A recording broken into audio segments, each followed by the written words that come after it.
Sal de afuera, se va a ver que es noche.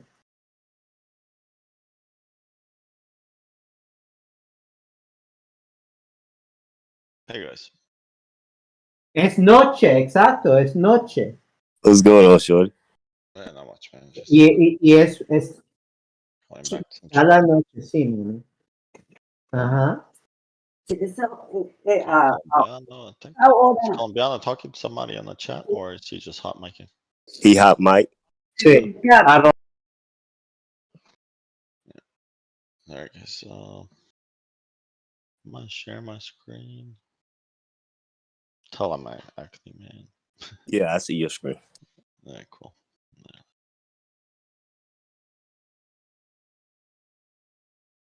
Yeah, well, I mean, yeah. There you go. You're good.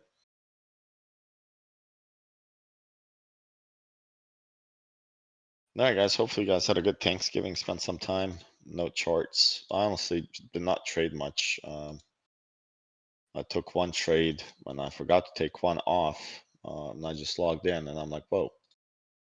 So it worked out, but that's not something I probably ever do it again. So, all right, let's see what we did here. Friday was probably miserable. Yeah, half the volume. So we're hitting right supply, and yeah, there has to be some news here, huh?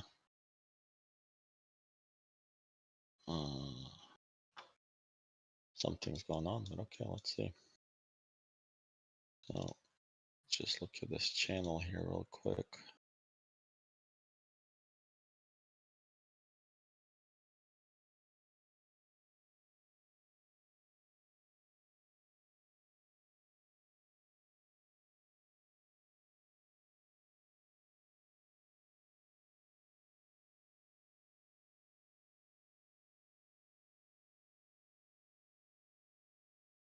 So we're unable to break the 61.8. Oh, yeah, I don't believe that shit. I mean, maybe, yeah, but.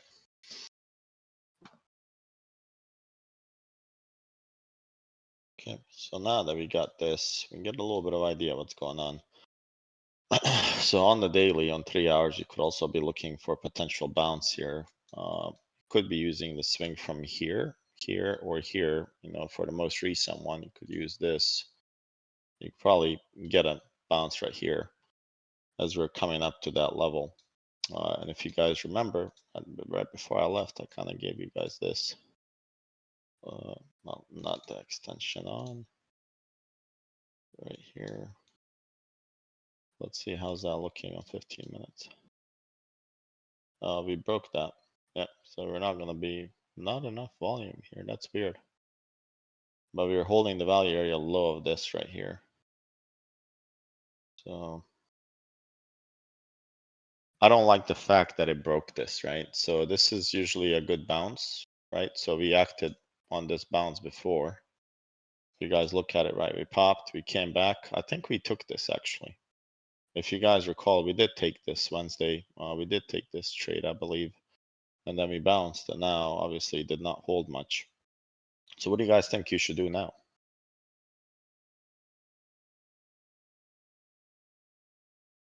Anyone?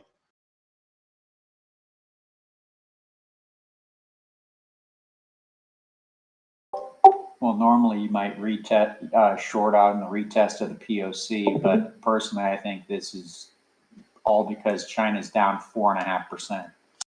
Yep, I mean, it's global markets, right? So they're gonna drag it. And there is a chance, right, that you might come back down here and kind of go up. But ideally, where would your short be here? Just take a look at this, and where's your short?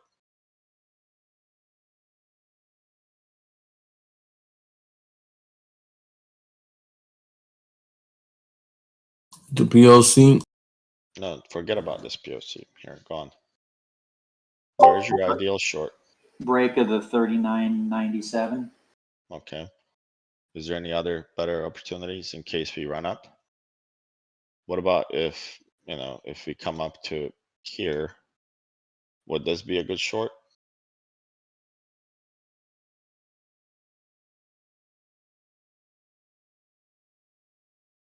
Yes. Yeah, guys, this would be a really good short, guys. This is something to keep an eye on, because this just seems like, and you know, I don't care about China or whatnot. I'm just looking at a chart. This is where they accumulated for a long time, and I'll just delete everything here for a moment. And I've been telling you guys about this range for quite a bit, right? This was the balance that they created right here, and they're not able to, a couple of them. So if you guys think about it, you had a balance right here, and I'm just going to use horizontal lines here for a moment. So I want you to start looking at these this way, not so much, hey, how am I going to get a better chart, more lines, more shit? Is this the bounce where we played the whole time? Yeah, sure. You have a couple of them right here as well, multiple levels, right? And then you have a big one that's right here, which is where we are right now. And I'm only on, let's go on 65 minutes and look at it. So here's your 65 minutes, right? And then if you draw a little, this is your kind of the demand zone right now. And you can see here that you're right below this kind of POC here where you exploded from last time, right? So if I go up to here, POC might be shifting up a little bit. And in this case, it's 410. Unless you reclaim 410, you have no business trying to get along on this, guys. Nobody should be long unless you can reclaim this 410 right now. Like you're playing for peanuts and you're playing against the trend. Does everybody understand what the trend is now?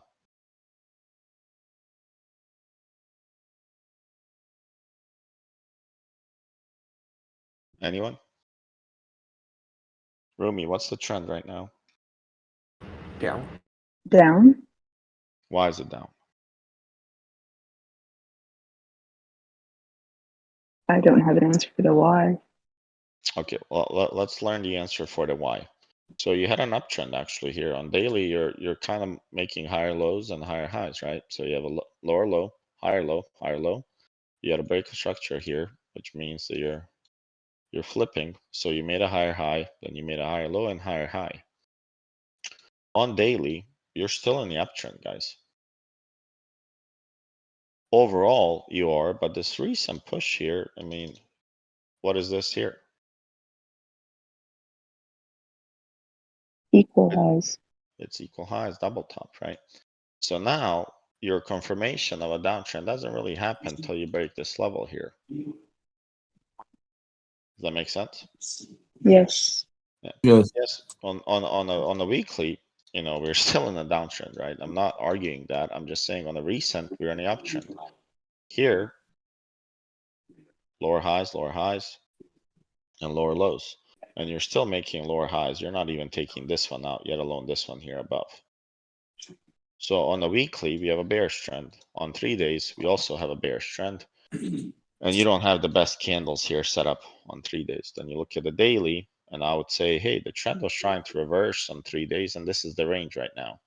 So this was the higher high, equal high, and this is the lower low. Until we break this, you're really not going to go anywhere. And right now, if you guys look at it, even on a daily, if you were to grab the volume from here, let's say to here, this would be the zone to do what?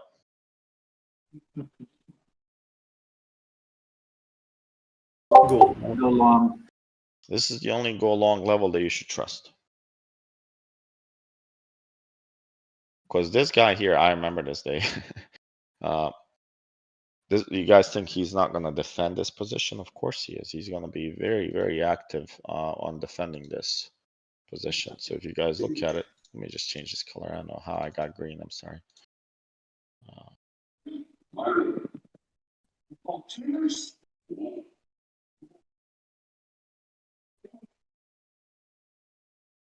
I didn't mean to put that on 69. That was accident. But hey, The value area high seems to be like near the 50% of that big candle. I would think so. Yeah, it's a little bit lower. I would say if I was to measure it. Yeah, it's a little bit lower here, a few points lower, but not a bad range. So now this is the value area. I'm sorry, this is the POC that I'm kind of interested, right? Is it far away from this? Yeah, of course, it's 200 points away, but that tells you a lot about the volume. The structure of this, you have a run up here, right? You guys see it. So you're gonna have a bounce right here. Oh, yeah, somebody keeps messing. I'm gonna delete everybody from this account. This is a good support level. This is a really, really good support level here. So it's kind of, if you look at the lowercase b, you know, this is, if I was to, you know, just look at this volume profile here, the swing low, swing high, would you guys look at this shape as a bearish setup in terms of volume profile shape? I think so, yeah. Looks like it. Let's do one more here. Let's look from here to, let's say here. What about this one? This one's kind of like a D shape, doesn't tell you much. But this one, as you're making higher highs here, as you're going higher, it's staying in the B shape is a little bit interesting.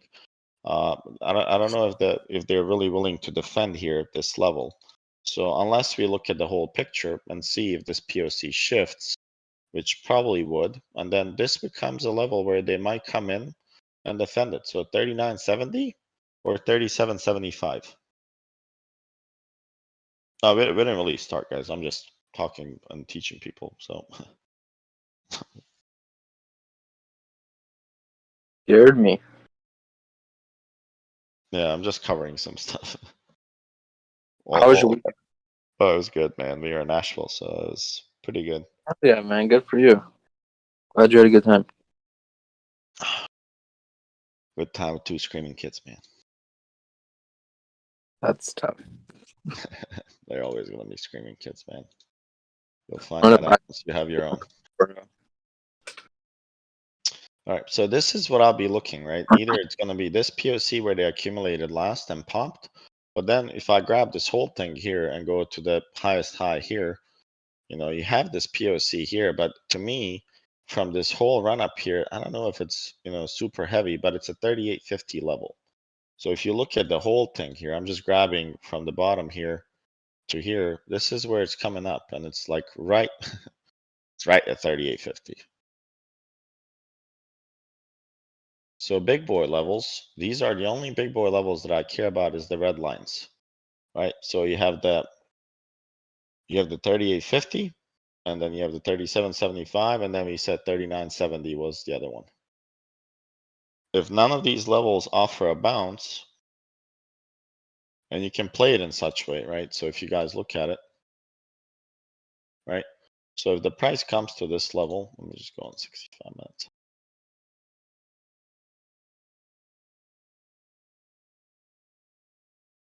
If the price comes to this level, the 37.70 level right here, 39.70, if it comes to this level, I mean, no harm in taking a long position here and put maybe 4 or 5 points below that and try to see if you can catch a bounce there, right? And, you know, if you look at the trend lines, maybe on 65 minutes, 1 hour, you'll probably find something in that area. And here's this one here, it might cross down. And if this crosses down 65 minutes and retail drops here and they short, what do you think that, you know, the market makers could do right here? For all these people that short this trend line. Trap them. Trap them and then go back to here. And this becomes our real opportunity for short then. This would be the opportunity you short. That's the one I was talking about. To me, this one is more favorable than the one here. They're going to set a trap right here somewhere. And then people are going back, man, we didn't break this. And then this is where the shit happens right here. Somewhere, I'm not talking about timeline being correct. I'm just talking about a level being correct, right? So that's something that we look for because this is our latest distribution here, kind of like a double top. If you look at 2 hours, here's your one. And I mean, here, this was a pretty strong high, right? And then here, you know, it seems like a weak high so far, just from the candles and rejection perspective.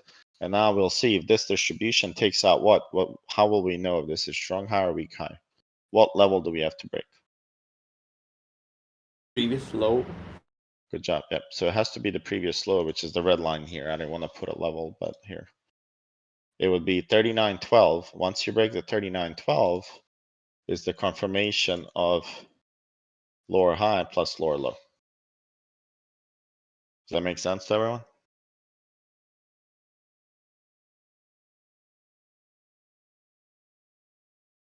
Yeah. Okay. Yeah. If it doesn't, let me know. Okay, so that's what we are watching. Kind of watch this and see how they react to it and go from there, because I'm going to go here for a moment. Delete this guy, and I just want to see how's this POC here.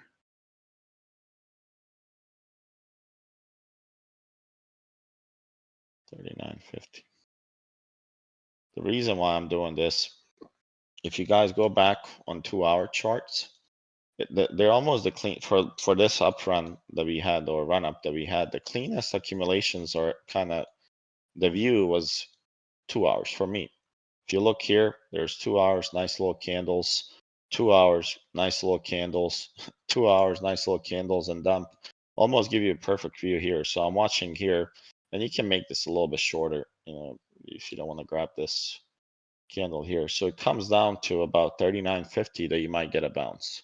So we have 39.70 for the start of this HVN, if you want to call it here. And then you have 39.50 to play it for a bounce.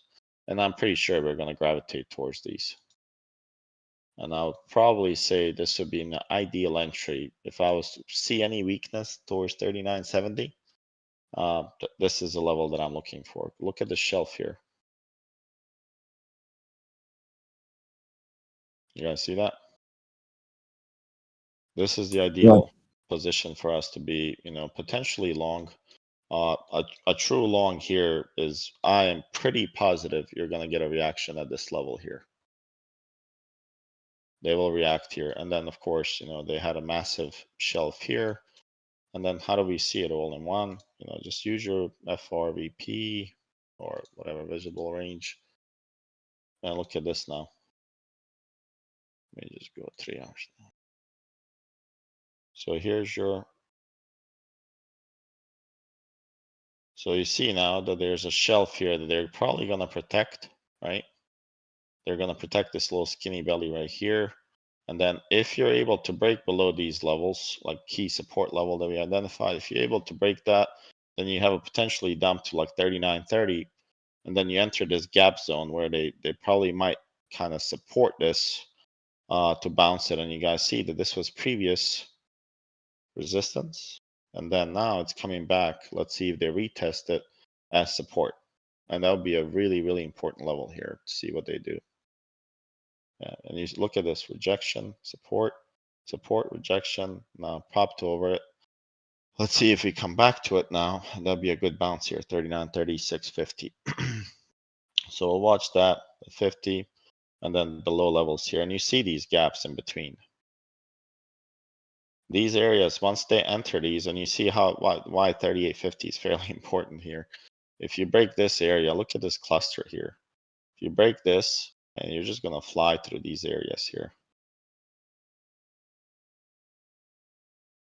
So hopefully, you know, some of you guys that are new to VP, you're kind of getting the picture of how to, you know, trade it. Okay. So in addition to that, I would probably like to do the PD value area high will be a little weird for Friday. I prefer to use Thursdays for this session just because the market's closed. What at 1 o'clock, I believe, on Friday. Yeah. So I'll be wary of using the Thursdays as a PD value area high. You need to wait if you're going to be using 80% for the day later, unfortunately. And I mean, it wouldn't even matter here.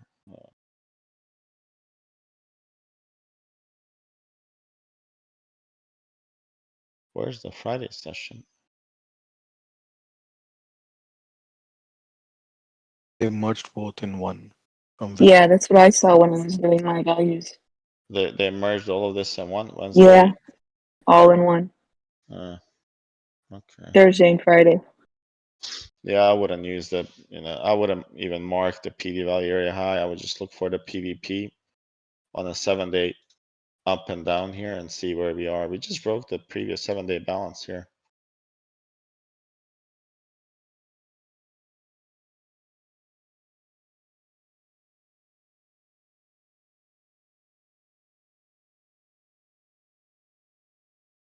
Oh man. Okay, well, let me leave the chart on here and see who can get the story right. What is the story of 7-day telling you here? We are at the verge of breaking the 7-day value area low and entering the previous 7-day value area high. So if we go down and at the retest we get rejected, we're going Yeah, down. correct. That's a very good point. And that's exactly where we are at. So this is the previous day PD7 value area high right here. So if we do break this and we enter here, there's 80% chance you're gonna do what? 80% rule. 80% rule. And what does that line up with? Is that the volume shelf that we were looking at? Right? So this is the POC that I mentioned earlier, guys, 39.55 to 50. And that lines up with the previous day value area low as well. Or I'm not previous day, I'm sorry, PD7 value area low. So that would be a really, really good combination to have, right? Just put this one on the bottom. This would be a really, really good opportunity for us to get in.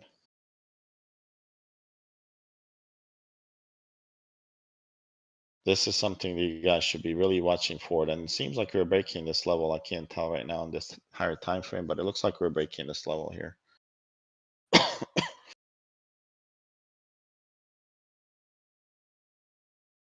Okay, let's see. This is a 39.75. I'll probably play monthly, considering that we have about 2 weeks till there.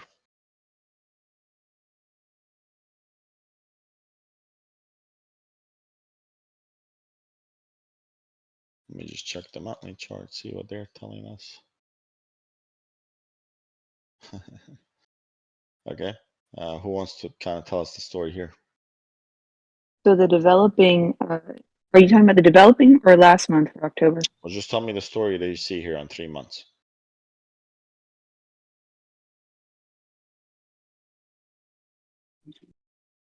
We are We're inside heading back up September to that value area. purple. We're heading back up to like that purplish line, all the way to the left, where before it went down. Hold on, which one? This one? Sorry, I'm trying to figure out which purple line. Sorry, it's the one like mostly to the left, that big line, the big shelf before it started going down. Up more. This one? No, not on the volume profile, the actual purple line on the chart that you drew. Or it looks maybe like the value area high. I'm not sure what This one right here?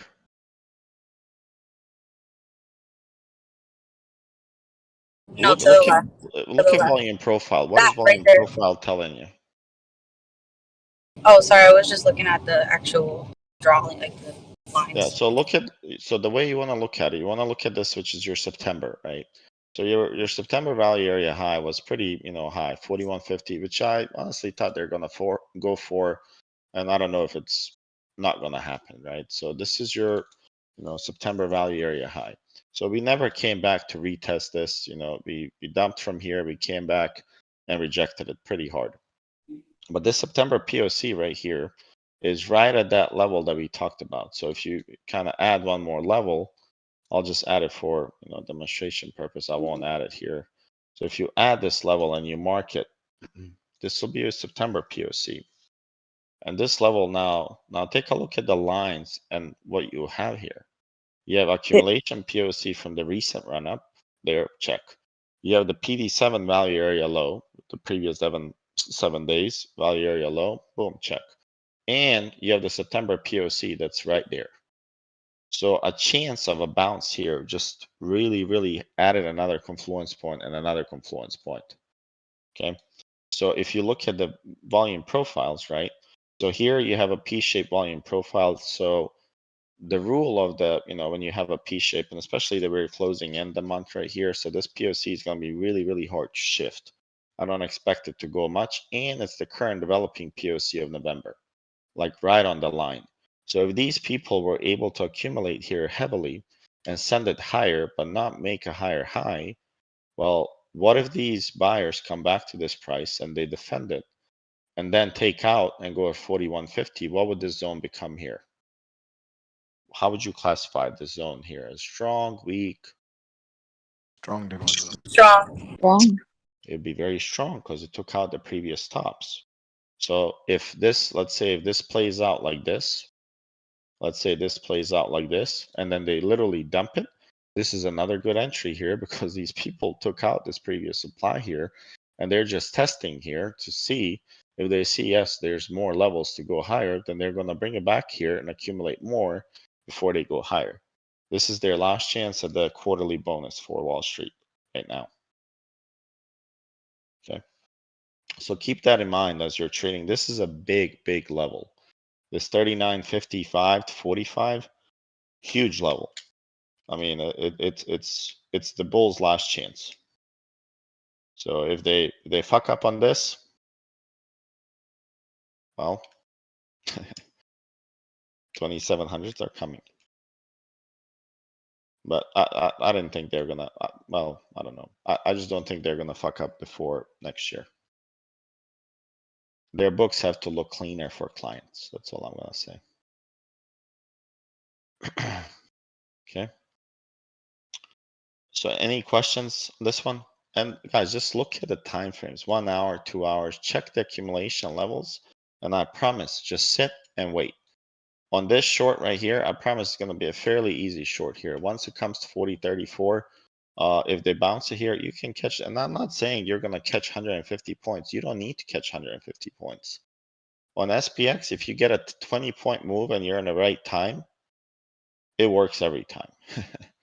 You can make 100%, 200% on SPX on plays like this, guys. And even SPY, you know, maybe the returns won't be the same just because the contracts are cheaper, but I'm pretty sure you can make 100% on SPY if you catch it from here and drive it, let's say, to 30 points down. And in this market, you're playing, you know, just to catch these moves and get out. You cannot get rich off of one trade. It's impossible to do that. Okay. Any questions here? The plan? And they might protect this PD7 here, it depends. And they're trying to protect this now. We would like to see some accumulation here, right? If they can accumulate here, let's say if they can pop over this 405, 406 level and come back, that's pretty much go ahead. They can go long. But let's see what they do now. Any questions on ES? No. Is it clean and clear what the plan is tomorrow? Remember, you trade the plan. You don't trade your emotions. Stop fucking trading emotions, everyone. Your goal is to trade what you're planning the night before, not what you think will happen, not what your magician or a friend on Twitter said is going to happen. You're trading the plan, whether it's this plan that we are putting together, or if you can craft your own plan, that's even better. For me, it's better if you have a plan, and even if you send it to me, hey, what do you think? I'll give you my opinion, but I'm not going to persuade you to go the other way. You need to trust yourself. You have the tools, and if you don't know what to do, I promise it becomes easier as you gain confidence in your own levels and your own trading.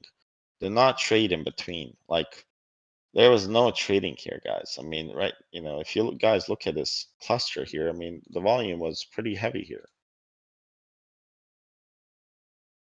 Unless it broke here, which we did 40.27, you can catch it right here to this level, 7 points, and then I mean it's pretty crappy. Here's what you know you're looking. You could potentially short it below PD7 here, retest and go to this level, which is good 50 points. But this is what you're waiting for. You're waiting for a buying opportunity or shorting right here. Everything in between, you're gambling. And if you have somebody that's willing to say otherwise, please send it to me. Whoever wants to, I'll let the chart speak. I'll short here when you guys play in between, and let's see who's going to make more money. Just don't overtrade. Have a plan and wait for it. If this trade doesn't work, then you did everything by the book. And it didn't work, and that's okay if it doesn't work, right? I mean, that's the beauty of trading. If you have a plan, it's much easier to execute on your risk. And a lot of times when you don't have a plan, it's really, really hard to execute because You don't know what the hell you're doing. You're just like, man, it looks good like a short here. Look at this candle. Yeah, it's pretty. I'm gonna go short here. No, this is our short level right here. We're waiting for this to come here. If it comes 40.34, it's easy money. I guarantee you. They're gonna try to bounce it here. I promise. If you use 50% right here and you find the top, you could probably use even this right here. And now watch these levels right here as they come up. What else could one do to find out where it's short? If you want to be more aggressive, what should you do? Just grab the POC here, see if there's any volume nodes worth it. Man, look at this. Maybe here at 416, this little area. But besides that, not much, guys. Here, I'll increase this. No, not that much. 200, just so you guys can see it. Nothing. Really doesn't change. There's no volume. Okay. Two of the ones that called this. Hey, Shorty, would you mind showing the accumulation POC, that level that you have below, and where you grabbed that from? On daily or which one? Oh, the 39.55? Yes, sir. Yeah. So 39.55. If you go on 2 hours, let me just hide these. So if you go on 2 hours and just grab this right here, grab this from here to the top right here, you'll get it. There's the POC. Thank you. And this, Macari, this is, you know, this was your strength at one point, was waiting for entries. Then I noticed, you know, you got away from it.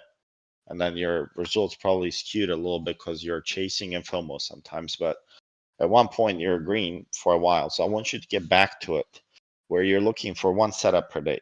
And I want you to send me the log on Thinkorswim every day till you're back at it. You lost your confidence. Let's fix it. Okay. Any questions here? Or is everybody clean and clear on what the plan is? I have a Yes, question thank you. for execution. Do not fight the plan. It makes a lot of sense. Thank you. Okay. I have a question. Yep, go ahead. So when you're taking data from larger time frames, how do you like implicate that to work when you're day trading? Like the accumulation POC is like from 2 hours. Yep. If So you're I'll going play to as shorter time frames, right? So if it's 2 hours, I know I can't expect to be in a trade for very long, and I know where to get out. Where would you get out if, for instance, if you're here? If this level hits, where would you be looking to get out? below the break of the cluster. Okay, let's take a look at it here. I'm just trying to get this a little bit bigger. You look at the shelves and then you see where's the potential, right? So there's a rejection here potentially waiting at 39.70. So you're playing 15 points here. And, you know, if the other one, if we see a major run, this would be a nice area as well. And you see a shelf in here, and I'm not pointing all of them out, but 39.78, there's a cluster here, and then you have some open space, you know, after you pop through here, which is after the value area high from here. And a good question you ask, but if I'm looking on this on daily, right? Where's my daily POC?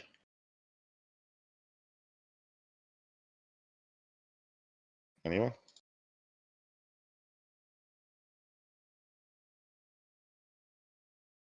Okay, does anyone remember what level was the daily accumulation? Was it 38.50? It's this one here. So 38.50 was all the way from the bottom, which included the run-ups and retracements. So right, there was some selling here. So if I run from here, it'll be 38.50. If I go from here, I think we ran somewhere here. That's 38.50, right? So that includes a lot of data. And this level B, I'm definitely sure that you'll get a reaction at that level. One reason is that retail loves, you know, kind of the psych numbers, 3850s, 3900s, and so on. So this level definitely be a bounce. But if I look at this area, right? If I look at this, because where did the imbalance happen? Remember, you're looking for a big candle that creates imbalances. And it does not get much bigger than this candle, right? I mean, it's rare that you get a candle that moves from 37.50 to 39.73, guys. Like that does not happen very often. So this was the balance. You know, you had a balance right here. I'm trying to make this smaller. This is the balance that we are after, right? We're trading here. We reject it. You can even grab this crap here, but you know, I would probably just go to the body of this and look at this. You're playing here. The body of this candle never went up. They trapped some people here. We rejected at 38.50 and then, I mean, a giant candle up. So this is the candle that created a balance. So if I'm looking at volume, this is the one I'm concerned about. I want to know from here to here, where is it? And look, is it the 37.75 guys level? That's the level I was hoping somebody answers. This is on the daily level, is a big boy level. These buyers are going to be very aggressive at this level. Are these buyers going to be just as aggressive? Yeah, but think about the supply that I'm looking at. I'm looking at 1, 2, 3, 4, 5, and then a massive candle here. So 6 days here. And when I look at the imbalance, did you ever break balance here? Would you guys say that this balance was broken on the top? No. No, guys, this balance still not broken. So this balance is still intact. I mean, if you look at it, right, honestly, you're still in the range. You know, as bad as tonight looks or whatever, you're still here. Look. If this is our range, this is the top. This is, I would say, you know, this purple line is the bottom. This is the spring. And in order for them to keep going and give us a little bit of positive, you know, sentiment, if we bounce here, right, where I'm pointing right now, what would that mean in terms of the range right here that we have? If this is our range and you're making a higher low inside that range, what does that mean, Bean? Still in balance. Still in balance, but what else does it mean? It's like a discount. It's a good price. It's at a discount, it's a good price. If you guys remember the model that I showed you, when you're in a range like this, and you're in it for a minute like this, you're trading top to bottom, and then you do this, what did I say what's usually happening? You break out. Why do we break out? What's a tell sign that you might break out here? The buyers are more aggressive because they're taking the bids at a higher price than at the range low. Exactly. So they're becoming a little bit more antsy, right? They're like, man, I'm not gonna get a fill. Well, you will get a fill, but they're gonna not let it go to the bottom of the range, and they're gonna drive the price most likely from here at least to the top of this range. There's a high probability they're gonna do that. And if you guys look, kind of that's what's happening here, right? I'll go to SPY real quickly and delete it. So here's your SPY, right? If this is our range right here, so you're right at the top of the range right now. So here you went, you know, to the top here. So now if you come here to this level, 390, which would be a good level, they will probably protect it. And look at this POC here. I would watch this for 395.77 to defend, just playing the range, right? Because when you play the range, it's in your PowerPoint on how to play it. Does everybody know how to play this?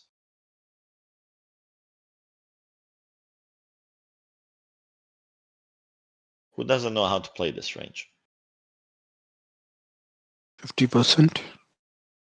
You have 50%. You have also the VP from here, right? There's a chance that you're going to bounce at this level off of the value area high. If you break inside, retest the value area high, that means you're being accepted inside the range value area. Once you do that, then you have about, you know, from here to here, you have 5 points drop. And then between this and this, you have 3 points drop. So you can short on a retest of value area high to the POC, break that, retest POC, drive to value area low. Your shorting loses reward as you get to the bottom of the range. Keep that in mind. Do not trade like a lot of retailers. A lot of them load up on puts right here. On this tiny little break here, they load up on many puts. You should have been loading on top of the range, right? even though the range was set right here for us, the body candles really never closed. And ES was telling you that was the top because it's slightly different. So here you're watching, for a potential switch for the calls. And if you guys look here, is there something else on this chart that looks like it wants to go up?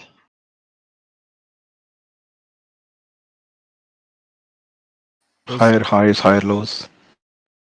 Okay. There's imbalances on the left there and gaps and shit. Yeah, this is what I was hoping somebody noticed right here. What is this? It's a gap they left. I mean, and usually gaps tend to be filled. And think about this, and I explained this. Does everybody understand why they have to be filled? No. Okay. Remember, let's give you an example. Let's say that we're on a flea market, like, I don't know what you call them, like where you go and you bargain for shit. And let's say you're like, hey, I'll buy those oranges from you right here. I'll sell them here at, I don't know, let's call this $55.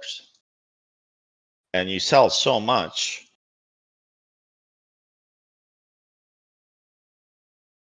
right? You sell a lot here, but you never actually deliver them. So as you sell them, this buyer's like, man, I really need to come back and buy those oranges. When I come back to see you again, I'm gonna buy more at that price. And this guy's like, okay, well, I'll sell more at that price when you come back to visit. So the sell side liquidity, people that were selling aggressively here, it was an aggressive sell-off. It was obviously overnight. And then what they did is like, okay, well, we can't fill that gap so fast now. We will drive back to this gap. We will fill this gap to make sure that the buy side and sell side liquidity equal. Because remember, there's no more shares I'm buying than selling. It's the same shares. If I'm selling and you're buying, that's how it works. 45 years ago, do you guys know how this worked? Does anyone have an idea? Maybe if Burnside's on, he did it. By paper. Okay, They're so on a trading. Yeah, if you're trading, you would call your broker, right? And just think about it. There was no cancel orders. So if I put in I call my broker and I'm like, hey man, you're gonna put a sell order at 4 or 5 on SPY. Well, it might take him 24 hours to get the sell order. Then he has to match the orders, right? He has to find somebody who's willing to buy that short. And then it proceeds, and then you look to see if you're filled. And you don't even know if you can put a stop loss, yes, because you don't know if you're in the market. Right? And yet alone to cancel. You forget about canceling an order like 40 years ago. So now think about this. Computers are so fast, way too fast, dynamic shift. Well, these guys are like, okay, well, we added the futures trading. Now SPY gap down, and it's just proceeding more aggressive selling. More aggressive selling here, a quick accumulation on one day, and it looked like a reversal candle for pattern traders, and boom, they dumped it, made a lower low, not even a higher low here, all lower low, lower high, and then they just continued selling. Then they accumulated here, and this guy that wanted his oranges or whatever he was buying here, they drove the price back, and now this guy's like, oh, okay, well, here's your oranges, man, thank you for coming and bringing it, would you like to buy more? And this guy's like, okay, well, yeah, I'll sell more because I have a little bit more supply at this price. So he's willing to sell, but the liquidity has to match between buyers and sellers because that's how the stock market operates. Market auction theory that I cover, there's a reason why it's the first 4 slides on your PowerPoint. If you're not willing to sell, I can't buy it. And here, since high frequency trades happen, of course they call it glitch. And they're like, oh yeah, we'll come back and fill that order, to make sure the sell side and buy side liquidity matches. And then the books or brokers, they basically balance it. They make it happen on the accounting side. And eventually this comes here, that order is filled, that broker's good. And this guy that was selling, he had his sell side. This guy that wanted to buy, he gets his, it's evened out, and it goes on, and gaps filled. That makes sense. Thank you. Most of the time, I would say the gaps will be filled. You can look through the history, practice it, they will be filled. Okay, so that's SPY. I just want to make sure you guys understand. There's a nice little gap. You can't see the gaps on ES. If somebody tells you a gap on ES, they're lying.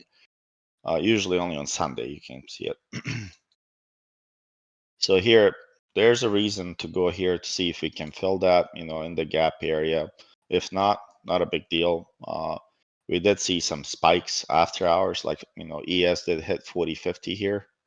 And of course, SPY never really registered that one so much in active trading during the New York session. So it's all happened after hours. So let's see what they did.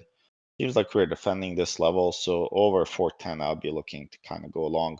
Because the reason why I'm interested in 410, does anyone know why? I deleted it. Macari, why am I interested in 410?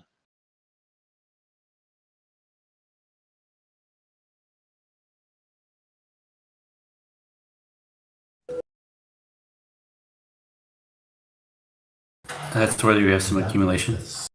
Yeah, this was the latest accumulation was right here. So if you guys look at it, it's right here. I call it 4-9. I'll probably mark this zone at 410-ish right here. This is the zone that I'm looking. If we can get over this, you have a chance potentially to drive this back up to this level. And then, of course, my sentiment switches at this level unless I'm seeing something like this as we're approaching, then I'd be like, okay, well, maybe you won't break this supply here. It doesn't seem to be an aggressive selling. It was a nice accumulation. So if it is a distribution, this level is going to hold. And let's see, if you reclaim this, then you have 40-20, 40-25, and 40-35. Okay. Any questions on ES? Is everybody clear? If you're not, I don't mind repeating. So the Got most it. recent accumulation POC you made, since it already broke under, what's your reasoning as to go long if it reclaimed it?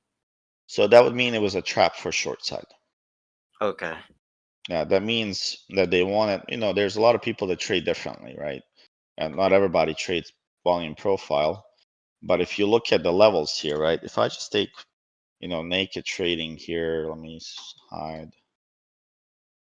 If I look at this, right? If you're to look at this with naked eye, you see that this area, I can't draw because I'm going to bring back all the drawings. You see this level right here?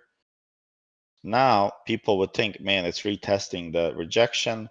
This level here, it's not clear which level now is going to be support or resistance flip. It's not 100% clear yet.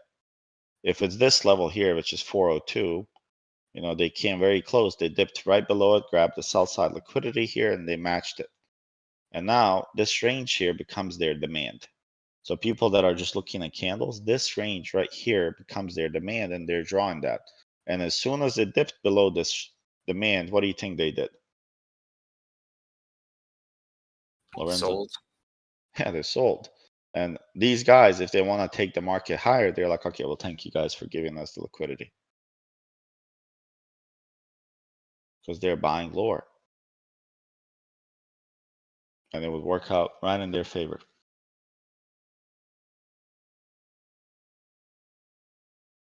Okay, so that's why. Thank you. All right, let's see. You guys want to SPY chart it?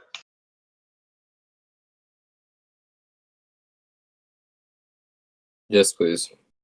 All right, let's take a look. All right, obviously, we got a gap. So over this 403, you have a nice little gap all the way to here. I mean, $6 gap here. So you would want to hold at least in 15 minutes in the morning if we pop over this 403 level to hold it and then go higher just from candles perspective. And then if you look at this bad boy, see how this one looks. So what should you guys do if it comes back to here somewhere? It's a good long opportunity. It'll be the third retest. I don't really count this one here too quick. 1, 2, it's a 3 pattern drive. So you'll be expecting to get a bounce here. And then if you grab your POCs here, look at this accumulation here. If they dump this somewhere to like 395-ish, it's pretty good opportunity. And I'm on, 2 hours. So if I go on daily, it'll probably be a little below that. Yep, so here, oh my God, it's just an ugly chart though. On SPY. That's maybe the reason why I don't chart it ever. So look at this on daily now.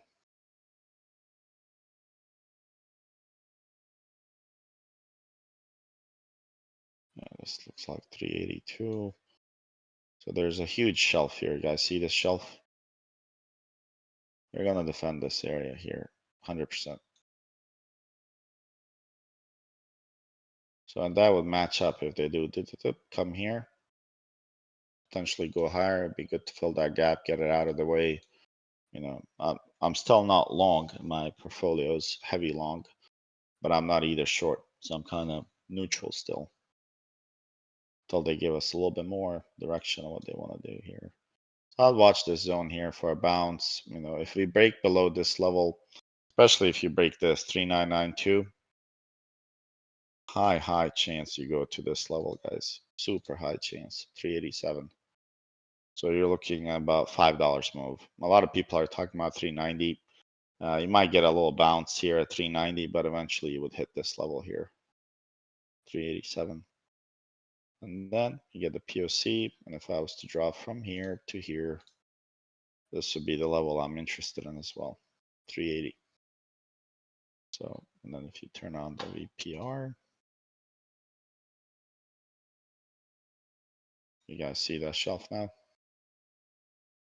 Look at the size of this thing on the top.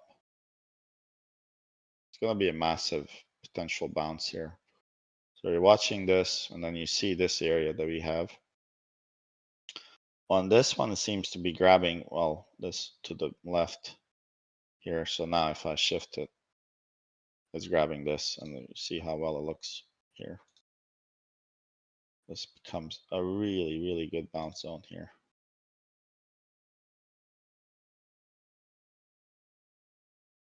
So what did I just mark? Does anyone know? How could you use this?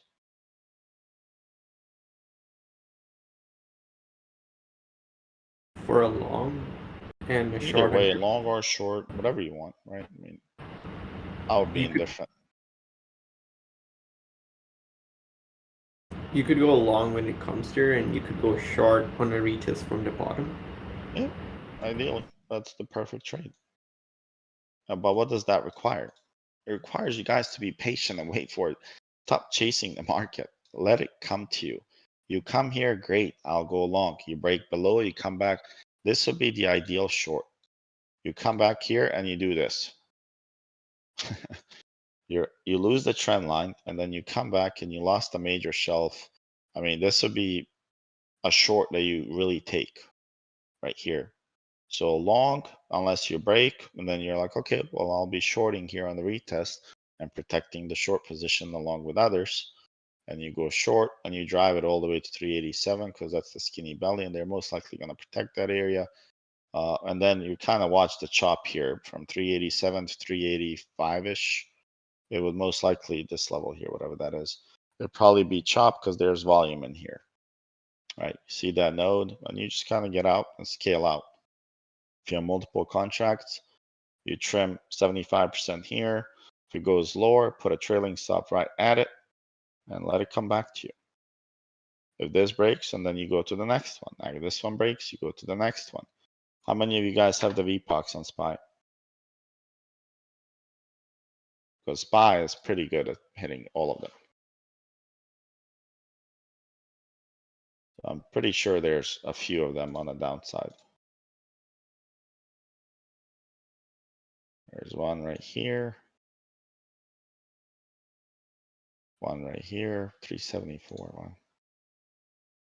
Pretty far. And one right here at 360, 358.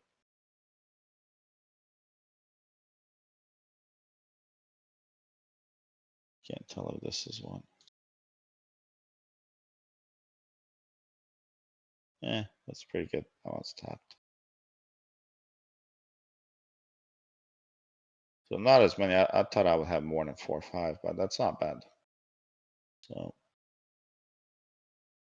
And this being a VPOC here, and this being the zone that we're interested in, man, you guys need more confluence here. It's a pretty good bounce though, guys.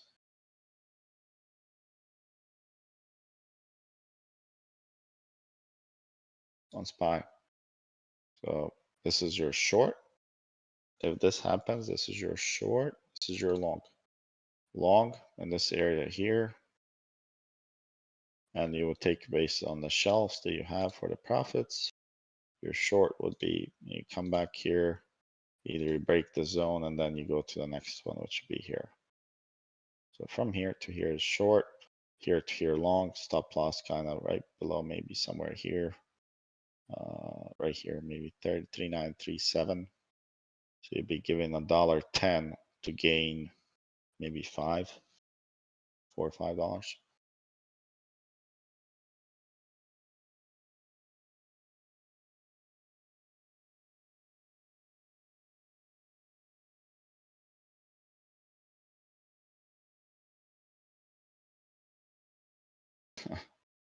They gave you guys a lot of range on Friday. Whoever traded and got killed. That's pretty dirty. Does everybody understand IBH and IBL and how to incorporate it with the VP? I do not. Okay, good enough. All right, so the rule is, I'll write them out, is you're grabbing 9:30 a.m. to 10:30 a.m. Eastern time. Grab high and low of this time duration, okay?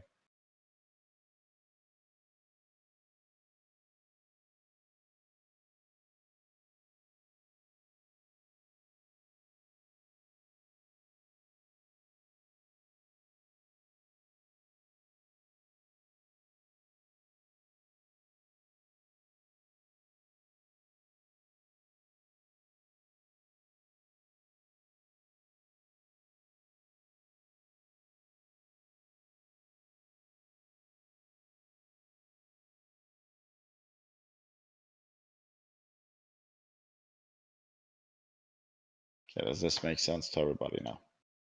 If I was to give you this, could you picture this and draw it?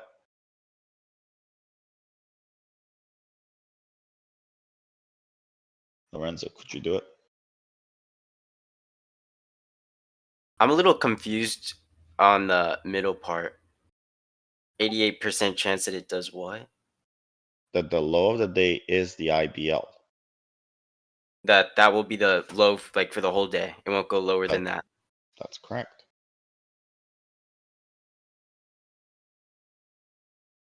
Same is true for opposite. If the candle closes below IBL on 5-3 minutes, 88% chance the high of the day has been set.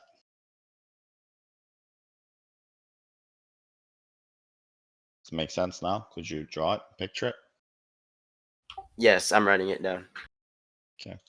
So now, if you guys just take a look at this.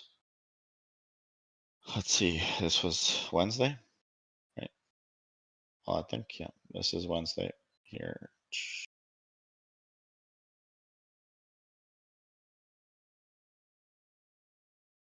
Okay, so this is our Wednesday here.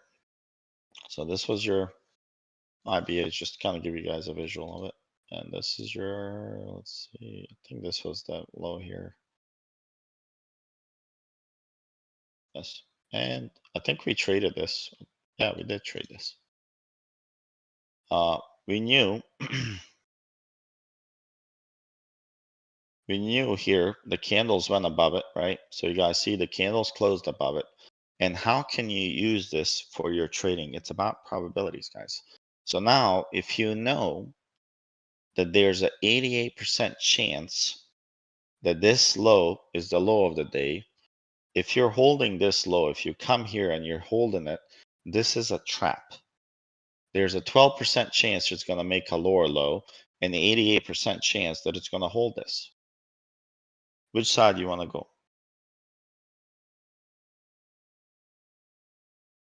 what should you do when this happens? Go long. Yeah, ideally you want to go long here, right? And then, I mean, you can add the volume profile here to kind of help you with the same. So here we, if you look at the volume profile in this instance, you popped from here, you created an imbalance, you came back right to it, and you see you had a nice little run up. I don't know how much, about $1 by $1 or something from the POC right here, and then you dipped below that. But there's one more step that you want to mark on the chart. Is you want to mark the highest body in the same range. So if you mark the range here to here, so this would be the lowest body candle of the day of 9:30 to 10:30, and then the same. I won't mark this one because this candle seems very high or very close. Oh, I can, I guess.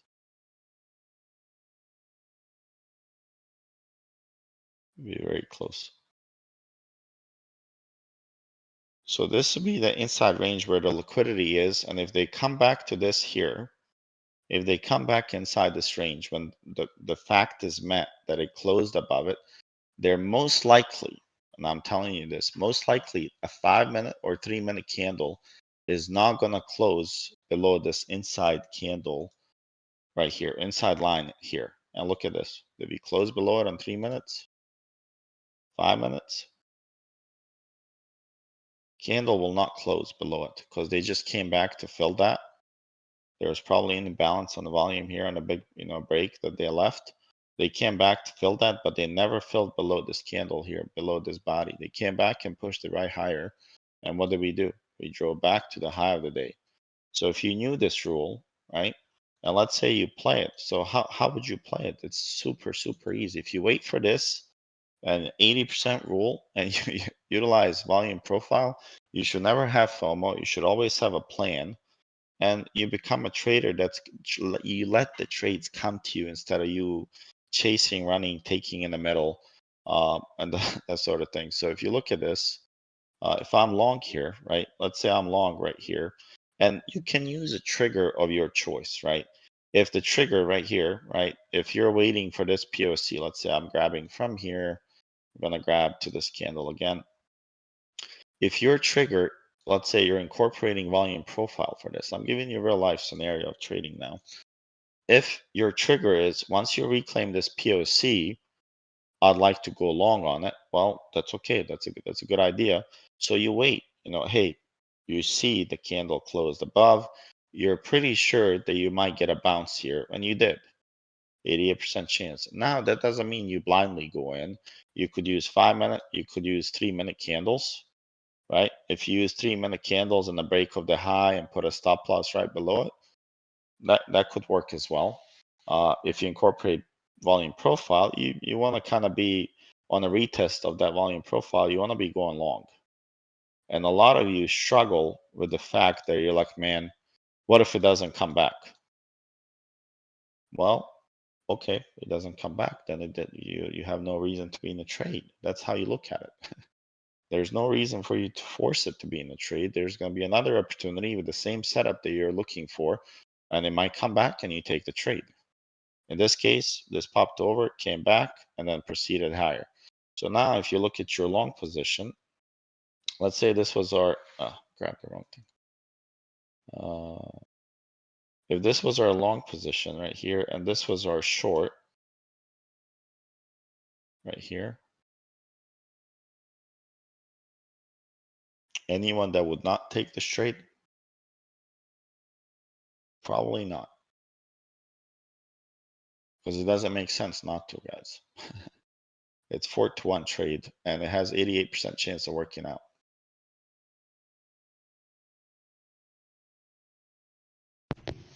We took that trade that day. Of course we did. I think I made $4,600 on this trade.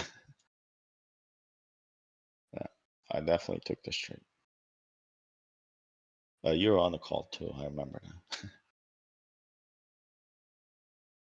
We were also in the middle of that FOMC.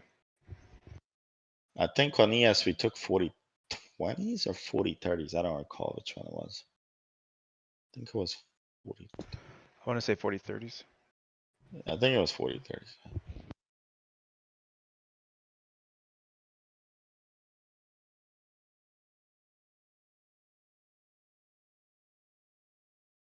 Okay, and look at this. We're coming back to the level I said we need to close above, and we're right there now.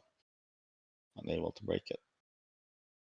So any questions on what I just covered on SPY? Guys, I want you to understand this is an important, you know, if you guys have not read the type of days, this helps you guys. Once you set these initial balances, highs and lows, I promise you will gain another level of statistical confluence to your trading. I promise it helps. Because then you will have, if you incorporate this and you have the PD value areas, and then they line up in some case, right? Oh man, it becomes really, really powerful for trading, guys.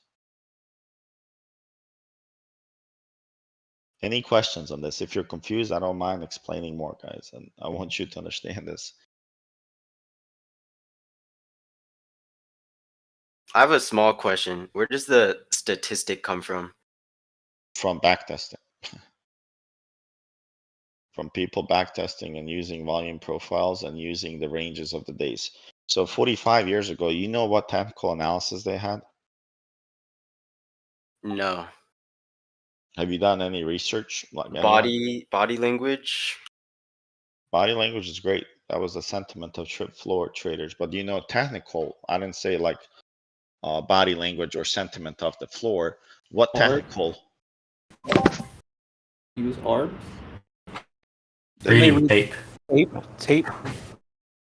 You guys think they had tape 45 years ago when they took the tickers and they No. typed the orders 24 hours later? What tape? The tape was a white little piece of paper. They got plugged in whenever the guy felt like he's not drunk enough. They will plug them in, but definitely not tape. There was only 4 guys. There was previous high of the day, previous low of the day, open and close.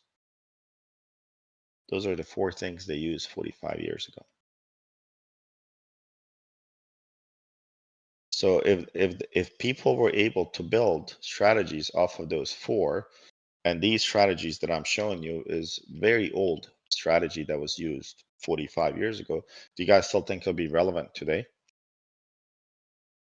Yes. Yes. Yeah, because that's how the market was built. There's algorithms that still work on those 4 principles, the PDL, PDO, PDC, and PDH. They still operate the same way. And there's a lot of, you know, there's a lot of setups for trading, swing trading, intraday trading that you can learn if you just do a little bit of research on the days before the high frequency traders, before, you know, certain families invented and implemented the, you know, the high frequency trading and brought internet and fibers to New York and Chicago. They use the same concepts, you know, turtle soups, the gap ups, turtle soup plus. They use those simple concepts of, hey, how did they close before? Where was the body? Where was the tail? What percentage of that was there? And they would enter trades based on that. Was there any news? Yes, no. There was a setup for that. So same thing here. It's just probabilities based on the history on how it works. And if you back test it, you'll see that it works 88% of the time.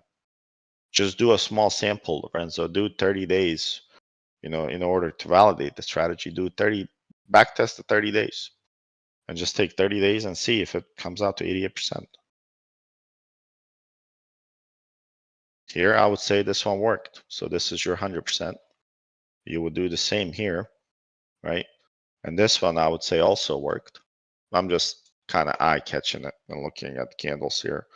If this was the initial balance high, this was initial balance low, trending day. Here, this was the, okay, this was the low, I would say. Okay, this was the low here. So the high was set immediately here. The high of the day was right here. And I would say, is that true as well? Anyone? Yes. Yes. This one also true. So far you're 3 for 3 going backwards. And if this is the high of the day here, I'm pretty sure this one's true.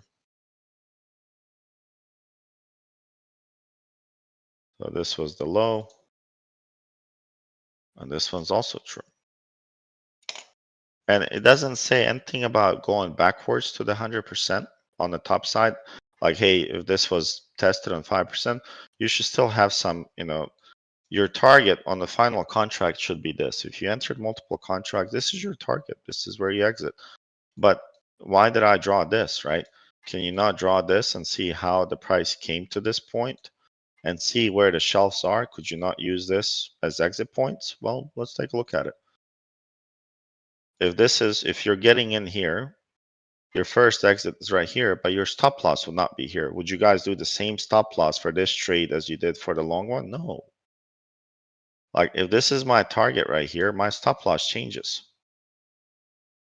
This would be the trade that I'm looking for here, right? And it's still 3.3 to 1. And that's the trade you're trim here. And then you see that you have a little cluster here, right? If you see this trade here. So I will probably put it on top of that for the first exit after, and boom, you tap that one. Next one I will do here. And I don't know if I would do anything in between here, probably here. And these will be the trim levels that you have based on that trade on the long one that I'm referring to. So you can trim some here, here, here, here, and then leave a runner and get out. Okay. Does this help anyone understand what we talked about? For sure. Guys, Yeah, the whole trading is about Absolutely. probabilities. Everything else, I promise, if you even, once you change your concept from winning and losing to probabilities, I promise your psychology as a trader changes. Not many professional traders refer it as winning and losing. It's all about probabilities. Was I on the right side of the house or wrong side of it? Was I the 51 or 49? If I see that, trade's going against me, that means the other 51% were in the right direction. Now as part of the 49% that was not. Change your mentality and how you talk to yourself and you'll see. And in your log, do the same, document the trades. I took it here, 88%. Maybe you'll realize, the high liquidity days as well. Who knows the high liquidity days? What days and times are high liquidity for US market? If you look at The what's first hour and the last hour. what days? Oh, the days, Monday and Tuesday, I guess, and Wednesday. Because I think options expire on Wednesday. The weeks or.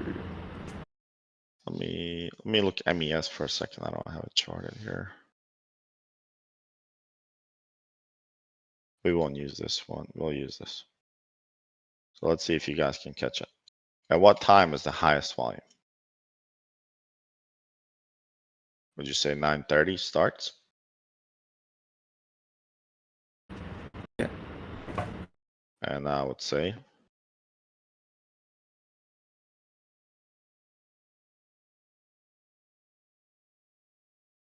9:30 to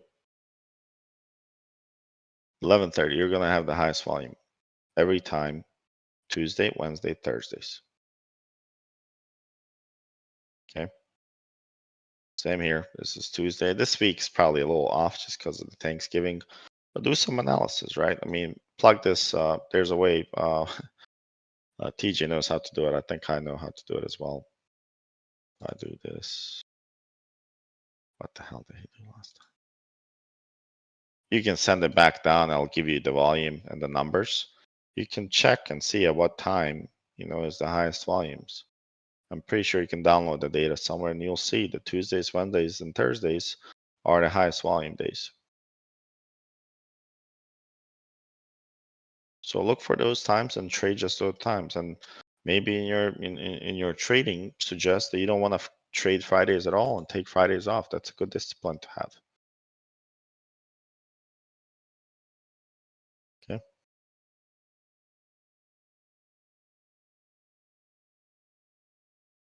Okay, so we'll be trading live tomorrow. I'll be on as well. See if they open up the market a little bit and give us a little bit of range. They should be back from vacation, so it should definitely help us as well with some liquidity and movements. I honestly think they've been out for a little while now on a vacation, so not much was moving anyways. Shorty, did you ever hop in Caterpillar last week? I did not know. No. Did it drop? Well, I'm going to hit that entry price of those January contracts we were looking at. Oh, nice. Did you get it? I did, yeah. Nice. You should be up on those. I think so. I might just be at break even because I had a shitty fill at first.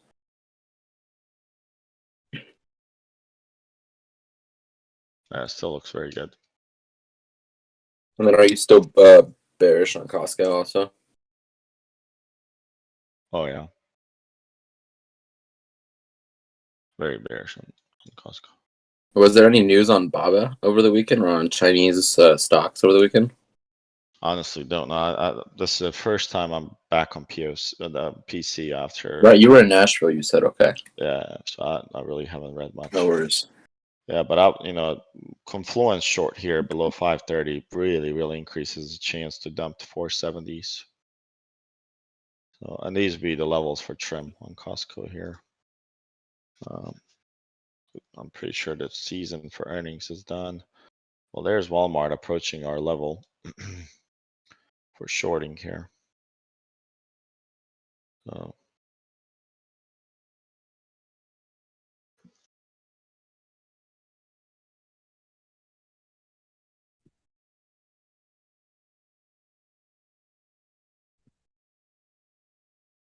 well, that's a nasty chart on Apple.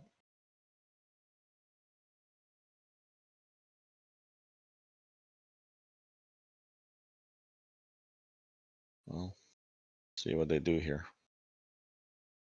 Fairly interesting here, because if Apple breaks this,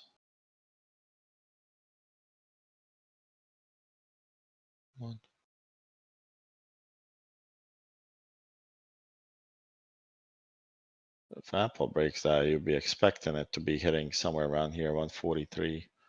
So break of 147 sends it to 143, and then ideally here to the 140 level on Apple. Still an Apple puts for long term, but the Tesla move, I still have calls. Okay, so Tesla hit this level here as we expected. This was the highlight zone, the first level they were going to hit. The idea was that we were going to come back here if we break, or long retest and go to here. And then you guys see the next range as well. If you break this level, you're going to this level. We closed it right there at that level, 185. And I told you guys, I believe Wednesday, if it breaks 180 or 181 something, that it was going to go to 185, and it pretty much did that. So let's see what they do. If they break 185, I would think they want this here. They want to fill this guy here. Probably in the middle of this.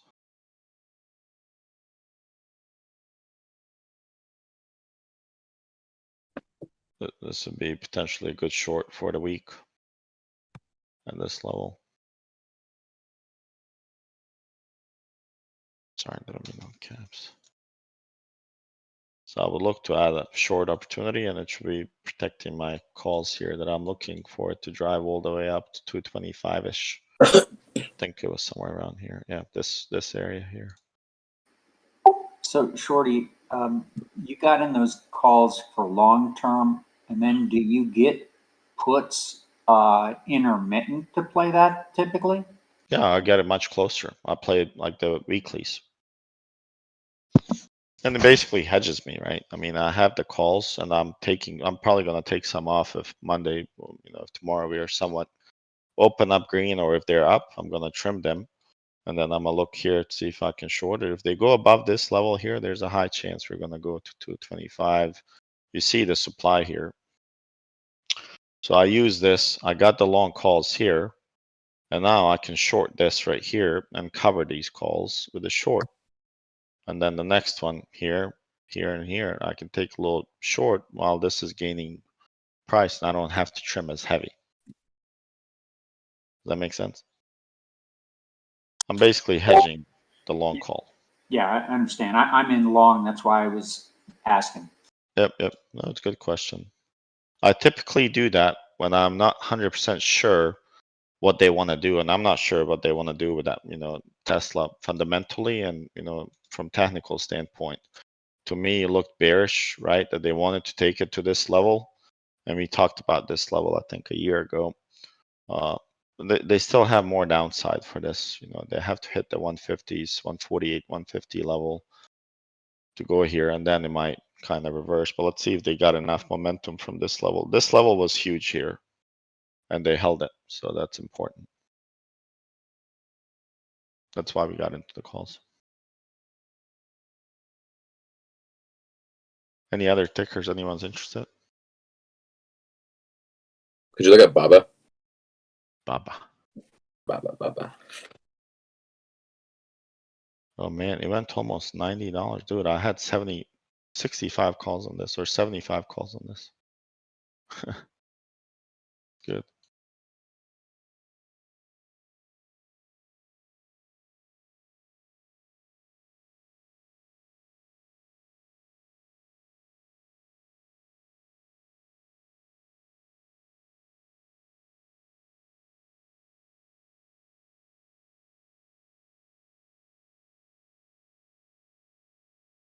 This looks pretty, doesn't it?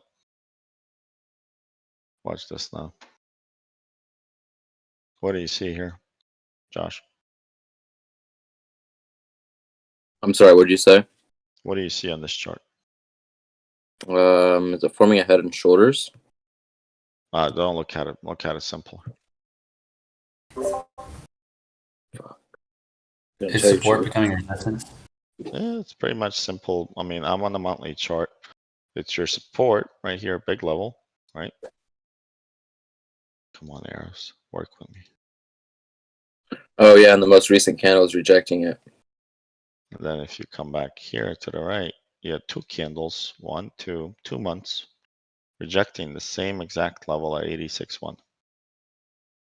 So if you're playing this, for instance, if you're playing this short, I'm pretty sure if this is old, but if you took this right here, you could figure that out, that this is going to be a major POC here, and then look, pew, right on it. So it gives you a little bit confluence, even though the data is old. So now if you go, if you look at this right now, and you see here, well, what's going on here? Can you find a POC that's kind of there? And you can. And if you look at this, I mean, it's pretty nice D-shaped volume profile, but you see that POC right here sitting at 90 would be a really, really good short too. And this is heavy data. This is swing data. But look at this. Once you zoom in, you're able to see these clusters where they're created. So right now, let me just make sure I'm grabbing this guy. No, I'm not. So now we are able to see if it doesn't reclaim this level here, 81.25, and it loses this level here, which is 75, has a chance to test the low that it's been at $58. I would say somewhere around here, it's going to go low. Okay, so that I would say more. Well, I don't invest in Chinese stocks much in the portfolio, but we did play Baba calls. Slabby plays it. He asked. I give him some feedback on it, but I'll be looking to short this below this value area low. And I'm pretty sure if you add, let's add the PVP.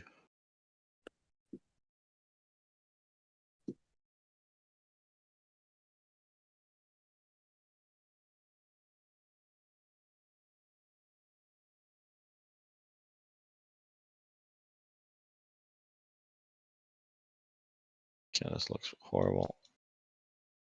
So this is your November. So most likely it's gonna be headed right here, 63-ish. I would call $65, $63. This is where it's going right now. Yeah, this is where it's headed. Might get a little bounce at 70 up to probably what, 72, 72.15, and then dump down 65. That's what I'll be looking for. I wouldn't be looking to catch this on the long side here. It's not worth it. Okay. Let's see. BA had a good setup for me that I was looking. Oh yeah. What do you guys see here? Oh my God, how many people are gonna lose their money in this stock here? Tell me, what do you do here? Somebody, tell me what would you do here? Or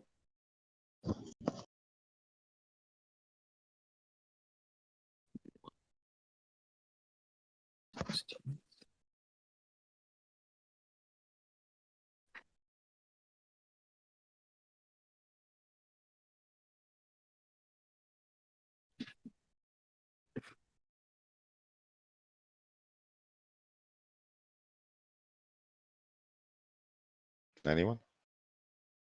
There's your weekly if you want.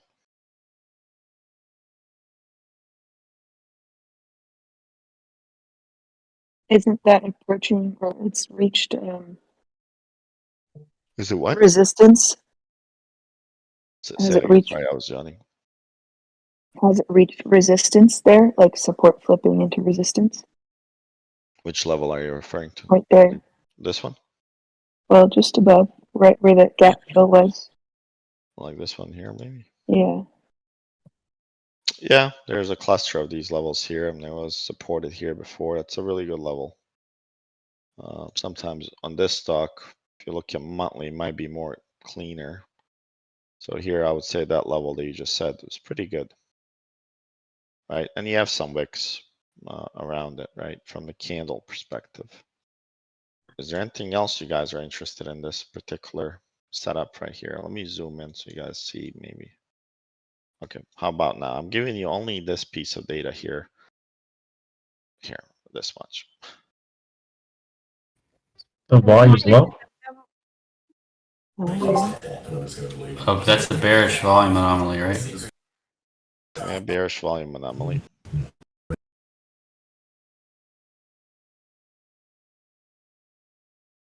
Bridget, what do you see?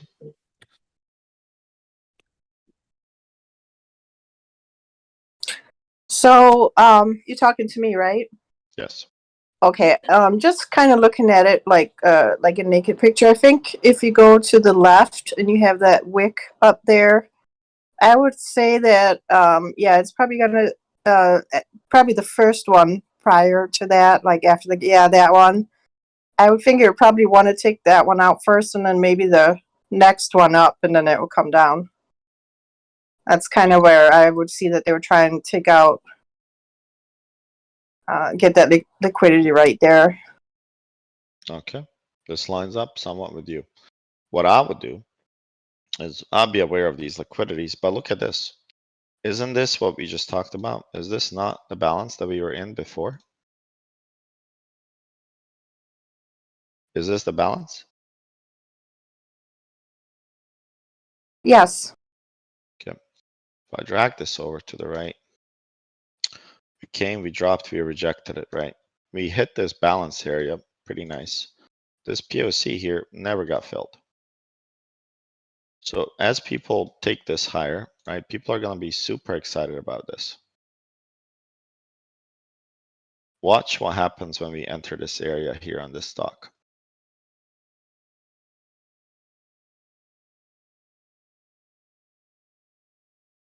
I'll shade this differently somewhat. Here, watch what happens as you arrange and you come up to this level right here. This is a major POC sell-off. So here it's telling you, initially you had a balance on the bottom right here because it looks like almost a double distribution, right? You have kind of like a B shape. So here you had an accumulation, right? They came in and they set up and they popped it here right to this level. But they are not able to do what from this level here? How would you know that this supply is stronger or weaker? Whether or not I was able to take out the previous supply. Well, this demand never took out this supply, right? So if this demand was super strong, you should have challenged it and gone higher, but it seems like here struggled. They came back, gotten more. So now you watch what happens at this one. because these sellers are probably still there. Fundamentally, was there any changes in BA or any news that were positive? No. What about their earnings? Does this warrant the run up? I mean, like, I think they had more cash than they expected to have, even though the numbers sucked. exactly, because they got contracts in between, so they stay afloat.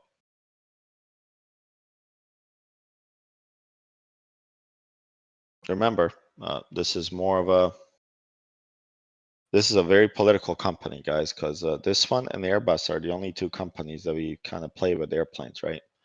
With building, you know, commercial airplanes. So US is going to ensure the BA stays, but there's going to be heavy sellers too, right? It's a very political stock. I do not trade it anymore, but it has a setup for a lot of people. Is there a chance once you break this level right here, 180.24, once you break this level, is there a chance that it can run up to 182 or this POC or this mini shelf, whatever you want to call it? Immediately, shortly, like almost in one candle, yeah, there's a high chance. A lot of people don't take profits, as you guys know. They want to, you know, man, it can go to 190, 200, and then they, you know, they add a position and it starts dipping. And what do they start doing? They start doubling down. But actually, what the stock is doing is starting a down cycle. And little did they know it was a major volume accumulation, and they're going to get destroyed because there's a major order sitting here to fill this. So let's see what happens. And this is a good study here to see. Yeah, maybe the Crezo, if I'm mispronouncing your name. This is a big boy level here, 186 on this whole range, 189.65 to this. Let's see what they do. But this will be for me, this is a good short opportunity, and I'll watch it. I'll most likely play it too. If I see the behavior that it does here, I'll play it. But this is, I mean, when I see something like this on bad news, and I see this, pay attention to the next volume that comes in here to the supply. That's going to tell you everything you need to know.